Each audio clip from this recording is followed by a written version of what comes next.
bawo ni ma ba nyama ntol be ñun do ko minna yirwa do ko lem adun ado ko mu kulati mi yalon ko mbaki kam molle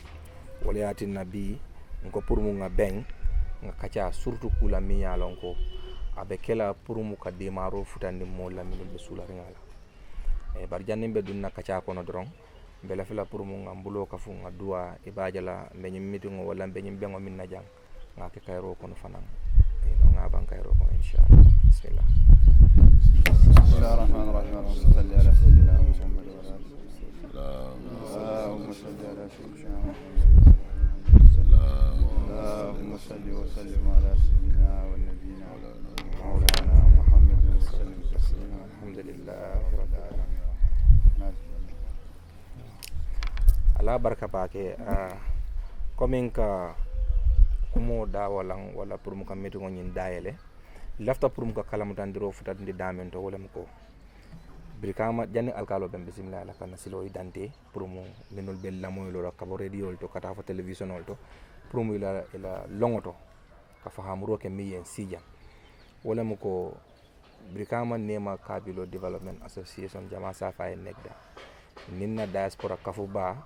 minul be bandala bankol kan minul keta brandi kafo e brikama nema development diasporans development association oti minul be nye bandala bankol kan wol keta moldi minul yalan ko daniro soto kafu babulu kafo min bota Switzerland kafo ni ko MC Hameza Sueze wol keta kafu bati mi yalan ko nata demaro soto bulo kono demaro nying soto ta nyaadi la wala mo na mol minul be banta e ka nyinindiro ke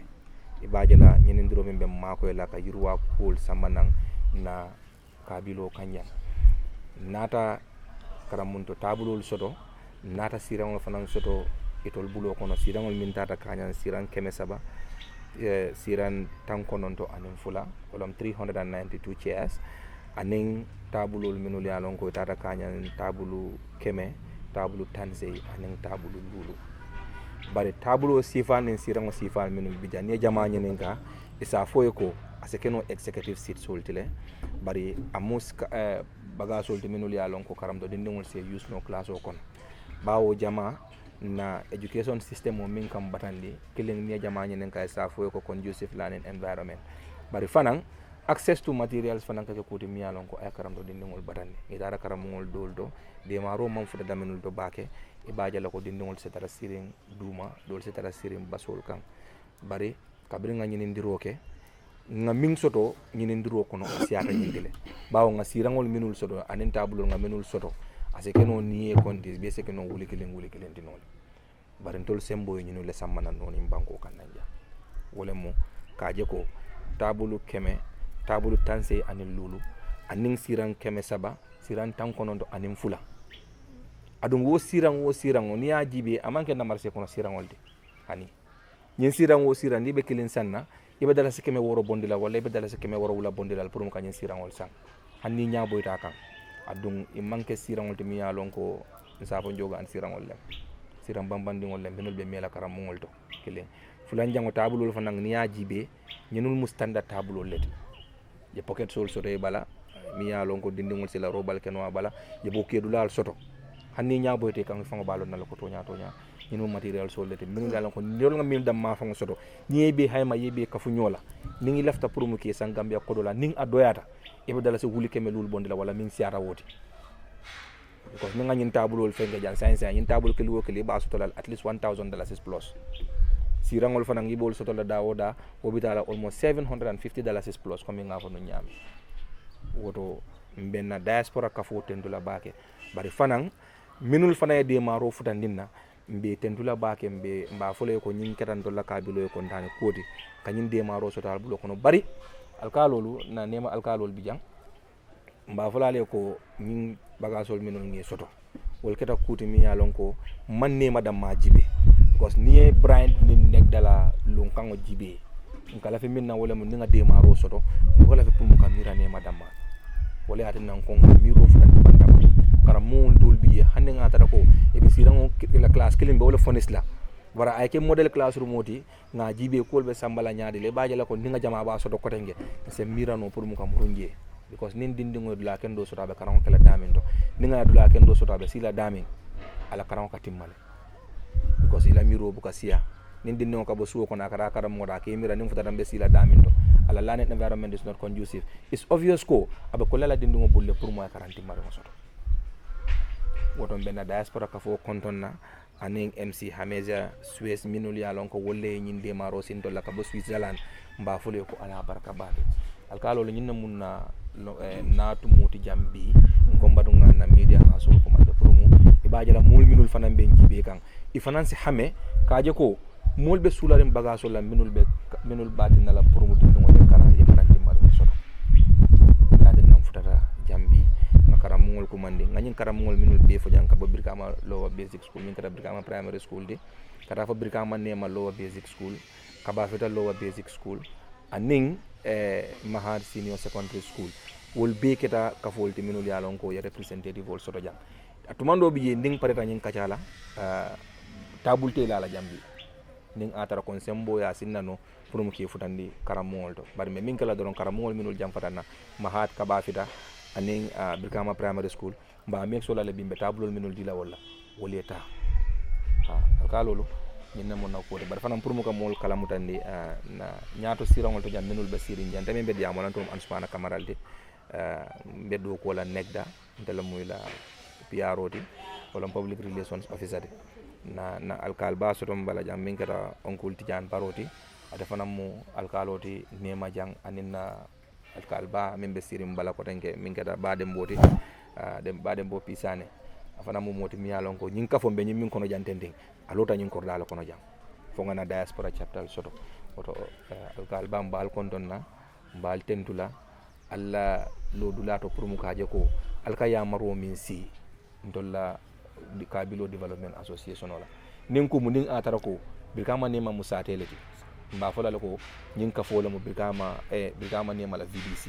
bar bawo manke sate woti nsan tola no Kabilo dorondel baden tol fanan be marade ngato le bulo kono al wala yatin nan nimbe kuwo kula ngaje ko Kabilo alfali ha kalamata bar fanan min ka kenna sula ko woti wolem pour mu kaje ko alkalo le taraje la yamaro ka fudana wati o wati nin sula da fenne bulo kono doron e baaje la te kala mbul ko le akode adum woyentol niyo se wondi baage bawo wati o wati nin fundiran dola alkalo kan bi nin sula da minne bulo kono ngaw ko lafta nyin le ka mix wala ko woye adum fanan Kabilo funding ko fanan be se wori be contandre bawo ka kufam baake ni fundida selam fango bu ka fo fango ni me ka fo le City Boys male o bondi da min do na chairmano ka fola chairmano fanam bi jam min keta alaji bajin kati afara mu moti mi yalon ko tol nate dire nyun ko kabirin ko la staten nyin ka fo sambe sanji lulu nim fenne bayndi kan sa entende bari ruwa ko minul nate siata bawo birkama warta nyaawo nya yurwa min kala nyin ka fo yurwa min samana jandi nda diaspora mol nde maji ke ko kabila e wo samana ngila kabilo kam birkama ka street light lo nema karo bela foka fundi kata fo police station kono ka street light o loje because solbe birkama kono man public space tuje loptanol kono ka bagasol sambaje ka birnga be kolaren ka covid package sol di ka Kabilo dingol jibe minul yalon ko sulata de marola ka je ko hanabe kala motan nani ledi ngaji be de maro frande la wala nyame bar ka street light sol lo dula bedo street light keme fula tanani anim fula amen ko kucha hande bar be birkama area council fananten dola woro bake bawo nito lewo do ko nyinke non komando. I'm just trying to give a quick rundown of Ndolla Kabilo Development Association in diaspora chapter min kada Bryant nga do ko min gel lafta pour mo mole wala kalam wala tan men rundown dika kana fon na road rehabilitation process o nyen bawo ndol nga min ke wala mo nga plan wala la na short term goals wala na long term goals nga min so do wala mi ka fo mi ko bir ka man nema urban revitalization project bari mbake kan in phases nga street lights ol soto wato bi jam miyalon ko nin su ku ta jang hani kurang faada birkama kono neman kol ko kala to mu kuti miyalon ko kontande ko lam ay ku jama so nen iri tutol fanan keta jang en Kabilo kanya ni wato soto dan ka set setalol nga de ma rol soto na Kabilo dingol bulu do lien so motorcycle tricycle bi o tricycle luolung kabo tenal lungola kata fo insafo sibitola wala insafo lokon kono tiliworo wo moto bay ka dalas keme woro wula aka wala dundin to la Kabilo la kanto kon oto luolum birkama nema Kabilo Development kanto ning atara ko tanamang motorcycle soto nga $1,400 nga wala lan mi yalon ko ninga nata nan drong ni nga sotota bi do wata dan tan doron na trésor ay ta ya dunde lan no bije transparency fana mo kuti mi yalon ko ku bukatara moye nu kungo kono inul be mo kuti mi yalon ko be kire na vice chair fana bijang min keta aminata koli ate fana mo moti mi yalon ko kabirin ka fola commencer dula nabe do ko la adun ala do ko fana fara mansata be anti kon donna min bota nan as a representative of Brikama Nema Lower Basic School min keta hadi SM ba be tendula be jayira ala mol bijang minul yalon ka ni brana mfango karamo bijang min keta ustaz no zafo no ustazo drame kanji be kon donna be jayila na ke ba bijang min keta buba majete atele mun na development officer to non mo fele mi yalon ko asonda do ko la sonda kabilo la tanyala baba keno anim mo ko tangol minul bijang na secretary general bijang ata funte tabata me media hasol kon tan alkalo be min kala doron be mayako dila badem bola ay bismillah ning pareta sina onkul tijaniya mayako diala kuma dantam fo aning yamaro min yalon ko be lafla prum kadi karamol bawo comme nga men fole mo nindol be nyin sanna o we spend more than $500,000 kanyum baga sol sang bar silang if lending mbadila molla oto nga may ko diata la dron be yamaro kala bare bawo alkal balen jiya so kono bi se may ko diata la pour mo ay bismillah baraka alhamdulillah assalamu alaykum ben alal be konton ñu ketantol fana kontaan tuuti dañu fonnikel lañ dogool ñu fonnikel la dogool tol te fonnikel jolano because ko guna amata en kabilo kono jang ñu fonnikel ka tara ko be ñaato ñu magge ku folot ñu magge fula ñaat ñu magge sama ñaat ko kuna amata en kabilo kono ñun le ka tara ko koma andu ko ku ni ba kala fane ka ke ni ngani yolla ngani yo mi yala ba seneyarin koko ni a commencé fana ila butala nyame ala de maroto ko be kata wala nyam so dalilo kam be tendula bake be jayila ila nyomuto amon nyomuto jabet yata bak moma imam mobo moto mo be place to akaji muta so an kafo dum abukata no kafo ko kanyoji be itame minto rong ika lowole kan yake anyata kala nyamen o dalilo kan be tendula bake be jayila ila mi ko min ken kabilo ko jang ko min forla bodde diamola fo nyamen kabri ni lampol la o monto len kabilo ko jam ma kam ka sia sido yen je sa moy ko sung baydula kar bar ni lampol di den kabilo ko jani bite me len bu ka sung kuma moy kabilo ko ni sila dogo fana bir ya commencé jang silo min tata kabiri mun to bere tirbo min tata min tata fo bere tirbo bira fo bere tir keme nyon sila kadu ka fo nya tata fo tawro la ni fek yalo mi no balke mo la masia min loto kol ya abeketa nyama kabiri transport la karo la fo gaso la karo fo ko abeketa nyama o mol jik bal bi la ko jigina mo ballom tol jikite la tanya nyabo do ko nyabo ila nyomuto nyabo mba fole ya baraka bake be mo be kontono be mo be tebla be mo be jayira alhamdulillah rabbil alamin baraka bake alkalba mbela nga moy ñola comme mbé mi fokan ton wole mo ñing kafo après nga la commencer de la phobie yurwa do ron wole bina kanya kabilo kanya ay même photo nya komando ak kolembulu ni ajibe Brikama Nema la be loring Brikama damin do alaji fon saf nyaadi is the nucleus of the town so e baaje la ko marché o bi jang garaso be Nema kono loptano be Nema kono football park o be Nema kono most of the public places minul ya lon ko do kulal kataja nim molla bendula be Nema kabilo kono woto momin ka dunyin kabilo kono ka fundi mafo akadun kabila kono Gambia mume bin because nde dula because Brikama la garaso it's not just with going to local places within the Gambia. It's international because modol ka bob garaso kono minul yalon ko ikara Senegal modol ka boje minul yalla ikara fo Guinea oto Brikama Nema garaso mbe do is international oto mumin ka dunjang ka fundi malla ka dun dula ka fundi banko kany ning atara ko ndol nga do ko ke mi yalan pour ka street light so londi fo ayatina ma ko mi yalon kon ka so do koma abe wol kono suñaare mais ngol nin ku dol wol do ni street light so ma ko pour mu ka wol dala oron tol nga do ku balé comme mo buké fa wala tudum bet bulo badan tol ben tablo la fa ngoyen ko mba kanne bango be nyaaje sa tay be nyaaya ko kal bang ni tendu ni jayi pour mu ka mol hakilol bulande dorong menul be yalon koy bel la moy kan Brikama FM ka foyo ko Brikama Nema Kabilo Development Association ninna diaspora chapter min kada Bryant Brikama Nema Diaspora Association wolle bulo du nyoko to pour mu ka je ko kanyin ndiro ke karam mun to jorangol lam membu ko tabulol ning sirangol menul yalon ko ni ka fu nyola ibe ko do men bondi laje abe tambila dala so wuli keme lul nim fennal kaje ko nga demaro soto ka fo bulu membe Switzerland ka fo melo ko MC Hamiza Suez pour mu ning ngaw demaro soto doron se karam mungol jibe Brikama be di la menul Brikama Lower Basic School min kada Brikama Primary School de Brikama Nema Lower Basic School kaba fita Lower Basic School aning mimbe kala Mahat Senior Secondary School de kad yin demaro nyen ka tala wol tema silambe min kala doron wole mo na alkal babi jam min keda onkol tijanti pour mo ase yamaro di molma bari fanan afanan se kafum ma kafo mol dole minul be banda ye makoy kanyin demaro jama soto because nin demaro futata jang anyanda kata damen do akata woleto parce que ñin sirangol minul bi jang kabilo sa fono la ñin sirangol be data bakela nin lafta pour mu kan fundraising amplify zañu mu danol pour mu ki rent nin programme wol be kiring so ko di jama soto je bar hani ndo la ñin kafo nin ko ñin ko ñanda ka du ñina ta ka du woleto alkalo bismillah bismillahir rahmanir rahim alhamdulillahi rabbil alamin assalamu alaikum wa rahmatullahi ta'ala wa barakatuh kambadi misilmol be kondon ni sunkar bala min be maberi jang ani ni musufulol min be maberi jang ke be kondo toni kondon la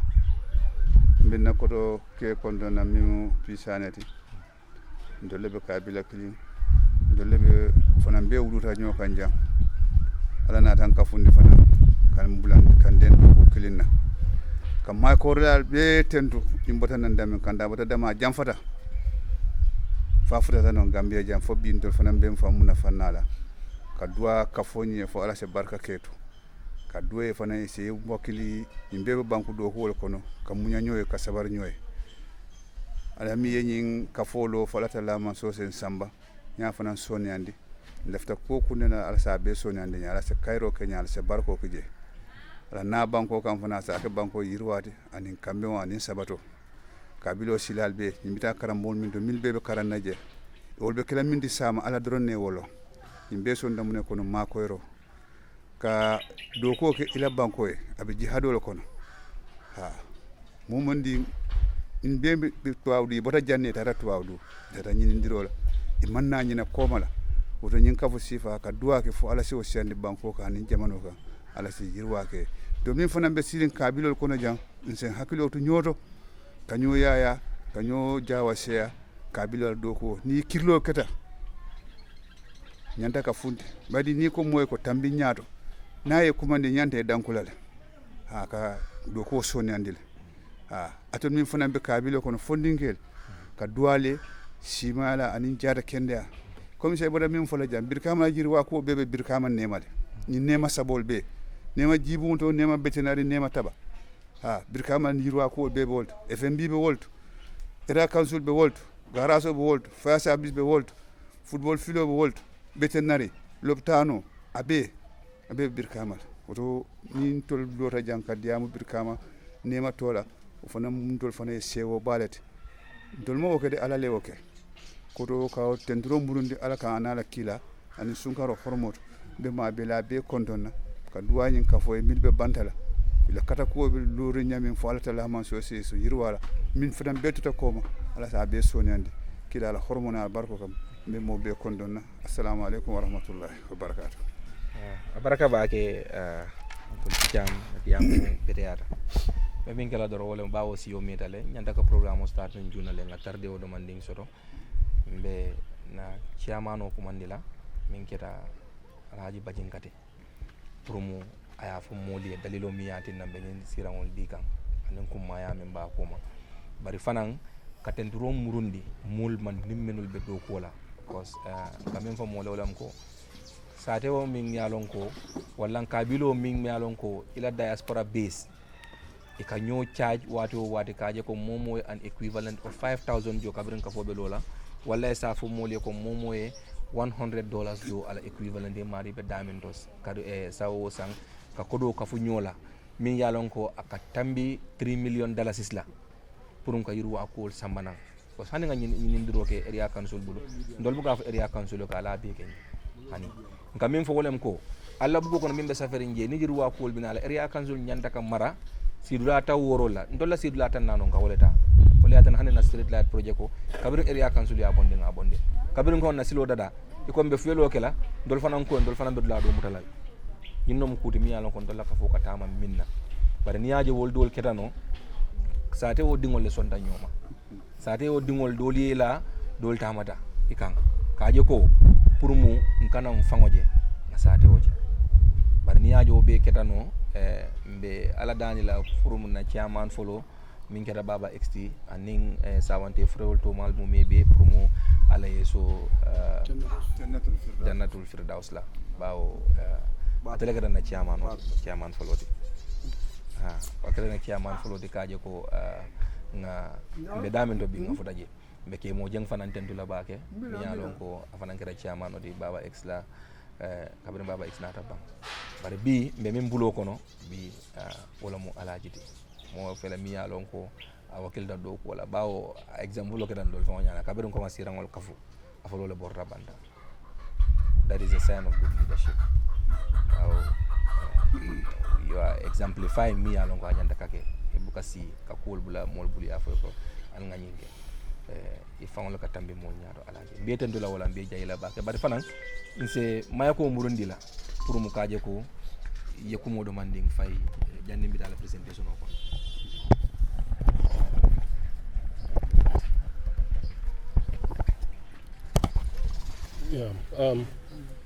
follow ka be konton mini be ma beta ela ma be nya nyi mala ko min ka tandal la ko nyimu hadama ya do kolti andun ka fo wato wati nim mole kumandro ke mole danku aka moya la baliyon wala tandi wakama tol nse wata bake en kontanta bake fana ka kumandro mi yalon ko bela na faale bato ala narake be fana nata funti parce que ni ko be funtita han nata be manna ba ne sate o alkalo kumandi dami ye imamo kumandi je abota je alpha kilin kumandi je ni ko sate bele nata parce que wolle sate ni represent bare min kumata jang wolon no kumandro ke karamul minna molla ali yake be mo kina nja wato be detere nyonya be sunkaro kono nyonya odo alhamdulillah ka tentro murundi ka ni jayro ka fay kon se wota bake be tentulam be jeyle la nyin simfala bare hadama ya nafa min bala wolon ko ni hadama ya nyin karo ko hadama ya funti birin sirawon futata jang nganna kato beke ka je ko mu birkama ti nyawnya be birkama kono nyawnya min ko mun dollon birkama patata juroti bare min kuma da wolon ka je ko nim fengona da kana kun damol bulu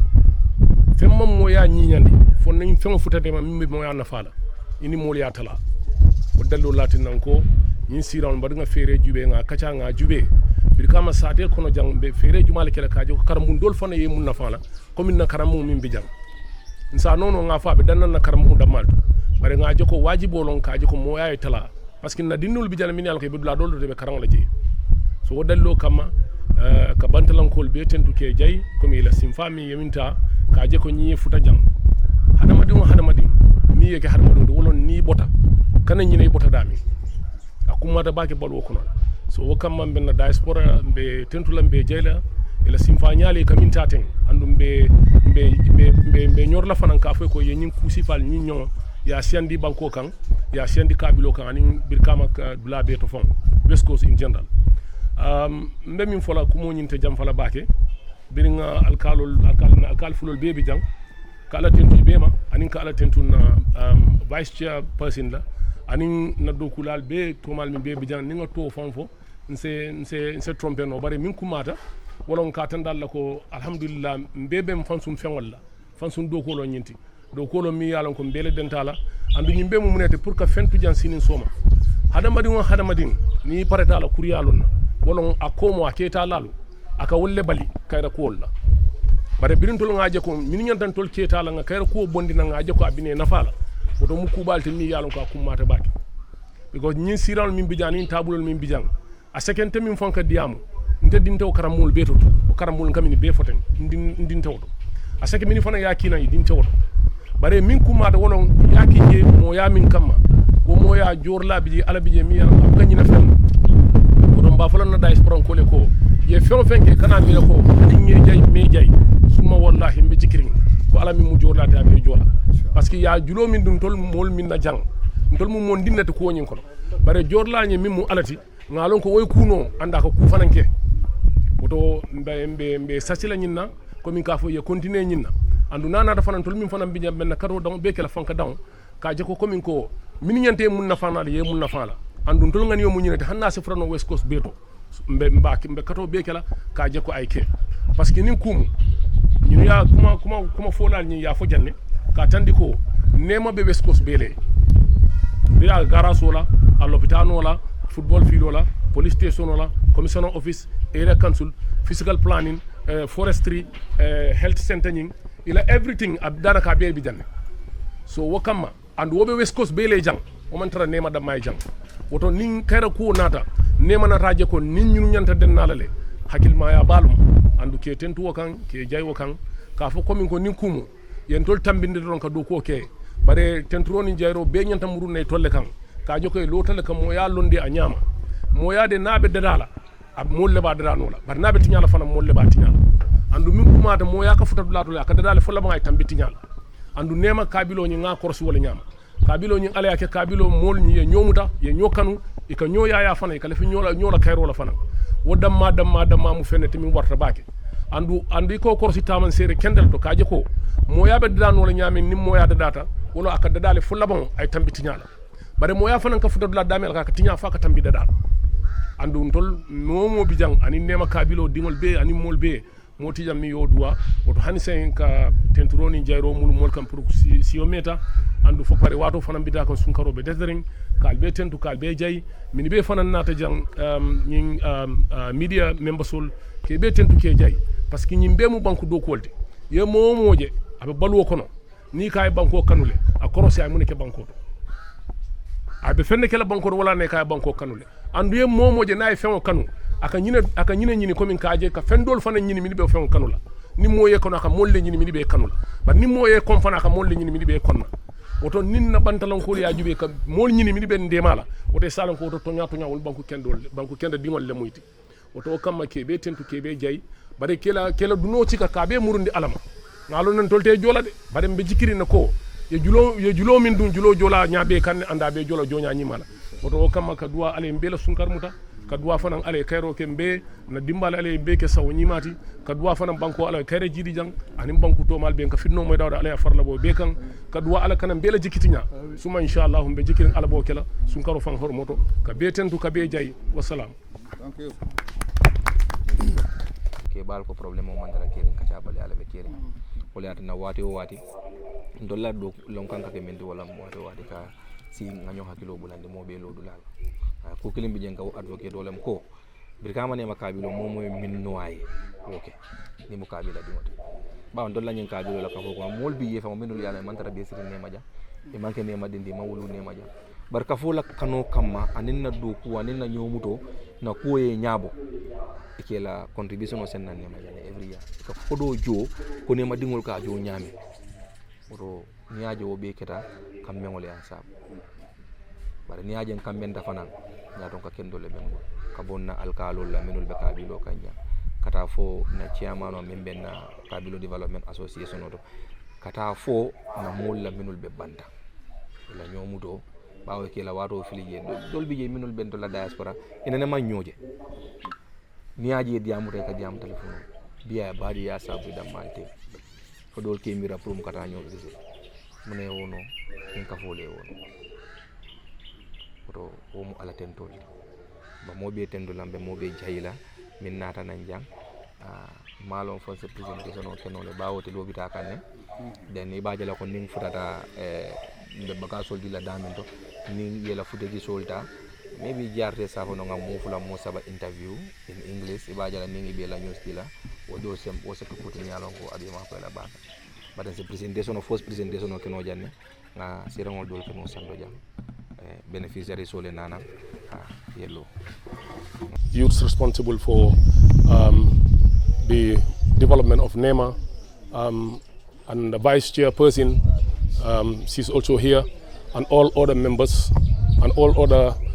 school members who are here today. We are saying a big thank you to all of them for coming to at least see the magnanimity and gesture of our people in the diaspora and that of NEMA as a whole. To speak honestly, we have a development association that is that has transcended beyond the borders of this country, and as a matter of fact, they are doing immensely well in order to making sure that most of the things that are happening here when it comes to developmental issues are done within our premises here. As a matter of fact, this is some of the things that we have received from a donor, MS-Wise from Switzerland, and we are truly grateful for their magnanimity to having to give us this amount of chairs and tables so that at least they can help in our educational pursuit of our kids and our children and our generations to come. As a matter of fact, he who gives a diamond of education prescribes the circumference of somebody's activity. And as a matter of fact, it's going a long way into helping our sons, our daughters, to making sure that a very conducive learning environment is created and achieved. So once again, we are definitely grateful to all those people, especially our diasporans, who have played immensely well their part to making sure that at least we came to this point. It's very important also spending time in enriching your community. It's a great way of trying to at least give a good perception to the people and the perception of broadening your mind towards the view of the world as a whole. So that being the case, it's very important, the fulfilling feeling of having to give back and contributing to your society. It's unparalleled. And as a matter of fact, we are truly grateful for this immense gesture. And we hope and pray it will go a long way into helping our sons, our daughters, for making sure that they achieve what they want in the near future. As we all know, government cannot do all for everybody, but we will try to also play our part as partners in development to making sure that at least our role is there, it's envisaged in the education system. I must say, for a matter of fact, the people who are here today to witness this handing over of materials to the various schools that we are going to hand these materials to, we've selected 4 schools because it came to the community of NEMA, but because NEMA serves as the nucleus of Brikama. So that being the case, we want to extend, to flip our hand beyond our source, our area here. That's why we are also extending our hand to Mahad School, to Brikama Sateba Primary School, to Kabafita Primary School, and to ourselves here, the I Primary School here that we all know, and the senior school as well. As a matter of fact, we are definitely grateful and happy. And you can see the smiles on the faces of the people around here. They are definitely happy beyond measure. And as a matter of fact, we want to say singularly, I want to say this to all the donors and to all the people also who are living outside of this Gambia and who are citizens of this very, very place that is NEMA, for them to do their utmost to making sure that at least opportunities of this nature are always here for the people. Because definitely, it will definitely go a long way to helping the people of this community and the communities that are also benefiting from this very magnanimity. So that being the case, I would once again, just to say without much ado, I want to thank our alcalos, my vice chairperson, and the PRO and the secretary, to name a few. I would definitely want to say a big thank you to all of you, especially the media coverage, GRTS, that's here to do the coverage, to making sure that at least the message goes beyond the borders of the Gambia and to the people of other nations and also to our diaspora, so that if they see, they'll be able to know that a job is done on behalf of them. I also want to seize this opportunity to give a tap on the back to the people of the community, to also strive to work together, hand in glove, to making sure that humanity is better when it's shared. We are intricably, we are all linked as a people. We are interwoven. But how do we understand that? Is by taking responsibility to making sure that at least we work together towards the common good of a nation, of a village, of a town, and most importantly, the world as a whole. Like I said much earlier, humanity shared is total happiness to every individual. I want to thank everybody. I want to thank the media members for coming, and all those people who have done one way or the other, who have spent their time, energy, and effort into making sure that at least we arrive to this level. And in the month of Ramadan, our holy month of Ramadan, I want to say the holy month of Ramadan, for that reason, let Almighty God shower His utmost blessings on all the members of this community and other members of other communities, and give them long life, good health, prosperity, and Suma, inshallah, I guess Allah would do that for all of us. Thank you very much. My name is Alaji Bajinka. I'm the chairperson of the organization here, that is NEGDA, Brikama, that is Nema Kabilo Development Association. Yes.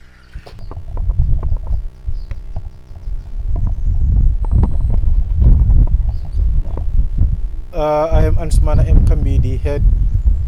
teacher at Brikama Nema Lower Basic School. So on behalf of the beneficiary schools, I want to thank the Nema community for the gesture they have given us at the time when it is actually needed. This is the right time, and it is the right thing is also done. We will never forget what we are going to receive today, and it is going to be a history, because you give somebody what he or she needs, but so who don't need, giving him or her what it doesn't make any sense. So furniture is a problem in most of the schools, and we are giving furniture today a good quantity without even spending a butut or making any effort. So your effort you have done is well appreciated, and we will remember you. And please don't be discouraged. We are working for you. We are your servants, and we are your children.